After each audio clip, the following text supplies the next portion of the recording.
Bien, merci à vous d'être venus à ce 20e congrès de la FAFAC. Merci Monsieur le Président Dr Souleymane, merci Serami de nous avoir accueillis dans cette région splendide de Tarazout et Agadir. Voilà, nous allons commencer le congrès par la première séance qui est le cancer du poumon, qui est un cas très important, et merci au bureau qui a choisi ce thème. Avec des conférenciers prestigieux. Chirurgie, à Dr Zunda. Alors, on n'a pas besoin de vous le présenter, vous le connaissez probablement, en tout cas. C'est un monsieur, un ami, un confrère, pneumologue, qui a fait beaucoup d'oncologie thoracique, qui est actuellement pas au Maroc, il est parti en France, il exerce dans la région parisienne qu'on appelle le Hauts-de-France, et donc il a une longue expérience, une grande expérience dans le cancer du poumon. Il a même travaillé avec des pionniers qui ont commencé la cancérologie thoracique, type, comme Thierry Chevalier, Aria Kaza. En tout cas, il va nous parler d'un thème très intéressant et très important. Et le titre, c'est le pneumologue au centre de la prise en charge du cancer du poumon. C'est bien ça? Bien, merci. Merci. Merci Zineb. Mesdames, Messieurs, bonjour et bienvenue. Mesdames les modératrices, merci. Je voudrais remercier à mon tour notre Paris, remercier les organisateurs et remercier de m'inviter dans ce bel endroit pour parler modestement d'un sujet qui est difficile, mais un sujet qu'on ne peut pas abandonner. Vous allez voir que tout de suite avec la première image, que la place du pneumologue dans la prise en charge du cancer du poumon, c'est le milieu de terrain. C'est-à-dire qu'on n'a pas vocation à marquer des buts, mais on va courir en permanence pour récupérer de l'information, transmettre l'information à nos amis oncologues. Nous n'avons pas vocation à travailler seuls, et de la même manière que nos amis oncologues, radiothérapeutes, chirurgiens, n'ont pas vocation à travailler seuls. Donc moi, je milite sur le fait que la pneumologie, je sais très bien qu'en France, au Maroc, ce sont les oncologues qui ont les prescriptions, qui ont des projets thérapeutiques, mais le fait qu'un oncologue, un chirurgien thoracique, un radiothérapeute organise les soins ne veut pas dire que le pneumologue est exclu de cela. Au contraire. Donc moi, je veux dire qu'il faut qu'on fasse comme Marabat, il faut qu'on court, on va à la récupération des informations, tantôt vers la défense, c'est-à-dire vers les patients, tantôt vers l'attaque, vers les thérapeutes, et si on ne fait pas ça, on est sur la touche, on est sur le banc. Voilà, alors, pourquoi est-ce que le cancer de la prise en charge, on ne peut pas ne pas être au centre? C'est très simple. Il y a un rationnel, c'est que le cancer du poumon est un cancer extrêmement fréquent. Je ne vais pas vous donner de chiffres, mais c'est première cause de mortalité, c'est le deuxième en fréquence. Je ne vais pas vous donner de chiffres, mais vous le savez très bien. La deuxième chose, c'est que, qu'on le veuille ou non, l'entrée en matière de la maladie, c'est avec les pneumologues. C'est un symptôme, le plus souvent un symptôme respiratoire. Bien sûr, il y a la métastase cérébrale, la crise comitiale révélatrice, la métastase osseuse, bien entendu. Mais la majorité des cas, c'est des symptômes qui ont d'ailleurs une présentation tout à fait banale. Et c'est là qu'intervient la vigilance et la pertinence du pneumologue. La deuxième chose, qui est essentielle de nos amis, j'en discutais tout à l'heure, on est en convergence là-dessus, c'est qu'il y a des comorbidités. Le cancer du poumon, il ne vient pas sur un poumon sain. Tous les malades atteints d'un cancer du poumon ont une BPCO, ont une bronchectasie associée, peuvent avoir une pneumopathie interstitielle, ils ont une insuffisance cardiaque. Qui, en dehors du pneumologue, peut s'intéresser à ça dans la globalité? La troisième chose, c'est bien sûr les explorations paracliniques. Alors c'est là que les pneumologues sont sollicités assez souvent dans vos activités, mais la fibroscopie bronchique ne peut à elle seule résumer la position du pneumologue. Alors je m'arrête 2 secondes pour demander dans la salle qui est pneumologue dans la salle. Non, pas tout le monde, hein. Il y a des gens qui ne sont pas.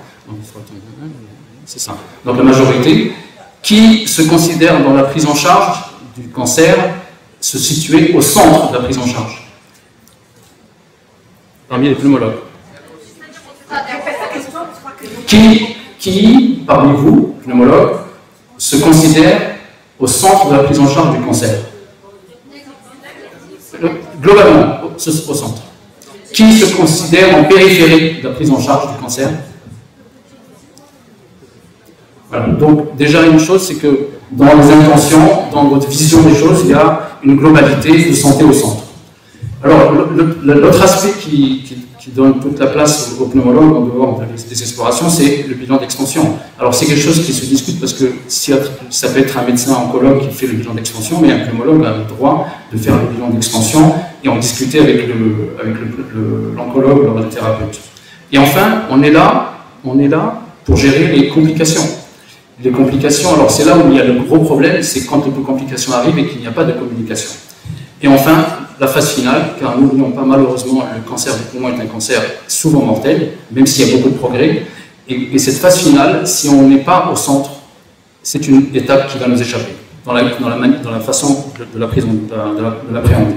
Alors ça, c'est le rationnel pour être au centre. Mais est-ce que ça suffit?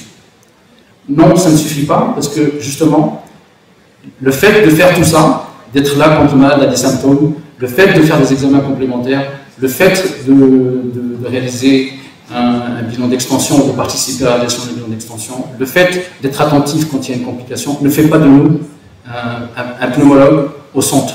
On peut être en périphérie alors qu'on fait tout ça.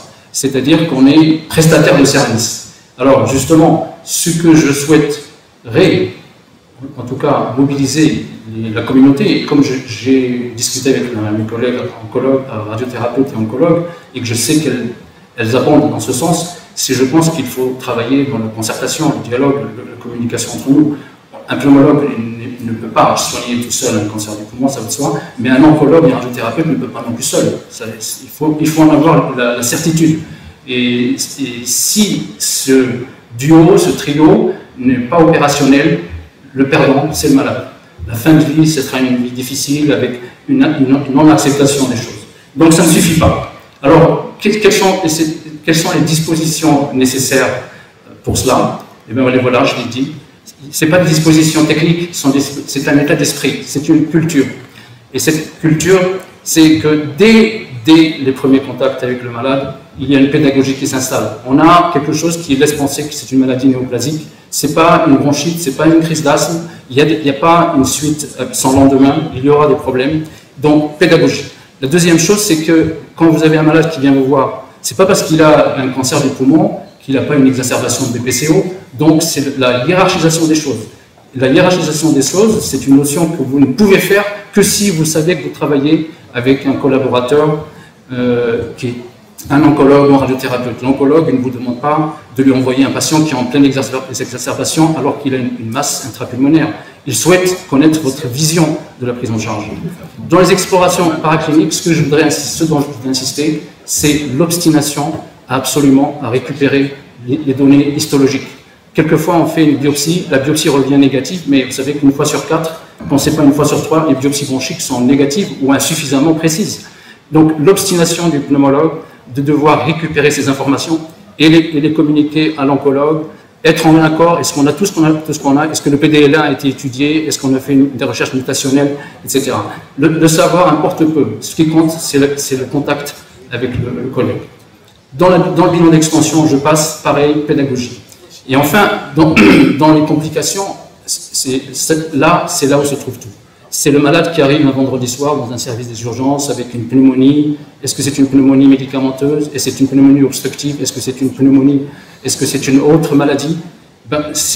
C'est là qu'on paye tout l'échec ou l'insuffisance de positionnement qu'on a au début. Donc moi, je voudrais insister sur le fait qu'il y a une nécessité absolue d'une communication. On est au centre, mais on n'est pas au centre tout seul. On est au centre avec les radiothérapeutes et les oncologues. Et quelque chose qui est une dernière disposition mentale à avoir à l'esprit, c'est essentiel, c'est la résilience. C'est-à-dire que quand un malade est en train d'échapper, parce que l'oncologue vous dit qu'il est en progression, on n'est pas à essayer de gagner des vies, on en est à lui faire admettre la situation qui parfois n'a pas été forcément bien apprise. Donc si vous voulez, le centre, c'est la communication, c'est les RCP, c'est le dialogue avec nos collègues. Mais encore une fois, vous voyez que je parle beaucoup des autres, mais le fait de parler des autres ne veut pas dire que nous, on a une place marginale. Au contraire. Tout ça pour aboutir à quelque chose qui s'appelle l'alliance thérapeutique. Sans alliance thérapeutique, il n'y a pas de soins en oncologie. Déjà, en asthmologie, il n'y a pas de soins sans alliance thérapeutique. En BPCO, dans le sommeil, toutes les pathologies respiratoires n'ont pas s'il n'y a pas d'alliance, mais en oncologie encore plus. Conclusion, et j'espère arriver dans les termes, le pneumologue n'a pas le choix. Il est milieu de terrain ou sur le banc de touche. Il ne peut pas être prestataire de service uniquement. Et je m'en excuse si je fais offense à cette philosophie-là, parce qu'on a des malades qui forcément vont aller mal. Si on est prestataire de service, on ne peut pas éthiquement considérer qu'on fait notre job. L'oncologue n'a pas le choix non plus. Il est vraiment au centre. Il doit faire partager les projets. Il ne doit pas faire une RCP. Une RCP, elle reste dans un coin. L'RCP doit être entendue par le pneumologue, parce que le pneumologue a son mot à dire aussi là-dessus. Il faut qu'en cas d'évolution péjorative, une progression, le pneumologue soit aussitôt averti. Ça veut dire qu'il y a un réseau de communication, d'effets secondaires, etc. Enfin, je voudrais dire une chose, même si peut-être allez-vous m'interroger sur notre manière de fonctionner à Château-Thierry, dans ce couple oncologue, pneumologue, chirurgien thoracique, car on a un fonctionnement qui est organisé. Il n'y a pas de fonctionnement unique. Ce qui compte, c'est qu'on ait foi dans la relation avec l'autre, c'est-à-dire la confiance, c'est-à-dire la disponibilité, c'est-à-dire la réactivité. La finalité, n'oublions pas, c'est pas nous, c'est le malade. Le cheminement du malade, c'est un cheminement difficile et il faut qu'on soit en état d'intervenir. Alors pour finir, je reviens à l'image importante. C'est pas l'attaquant, c'est le milieu de terrain qui est important. Et vous savez très bien, pour avoir vu les champions, les lions de l'Atlas, le rôle fondamental qu'avait le Marabat. Il ne marque pas beaucoup de buts, mais sans lui, il n'y a pas de victoire. Alors, je finis sur... je ne sais pas si j'ai une minute. J'ai une minute. Merci. Alors, j'ai une minute pour vous montrer ce cas-là, qui est un excellent exemple de la coopération. C'est un patient qui nous a été envoyé par un oncologue devant une opacité intrapulmonaire après qu'il ait tout eu. TEP scanner, imagerie cérébrale, etc. Et il ne restait plus qu'à biopsier la lésion pulmonaire. La fibroscopie qui a été faite a montré que cette image-là, c'est un foyer pneumococcique. La fixation, c'est un foyer pneumococcique, et que la tumeur est de l'autre côté, dans le lobe inférieur gauche, et que c'est une tumeur qui est, en la biopsion, c'est un adénocarcinome.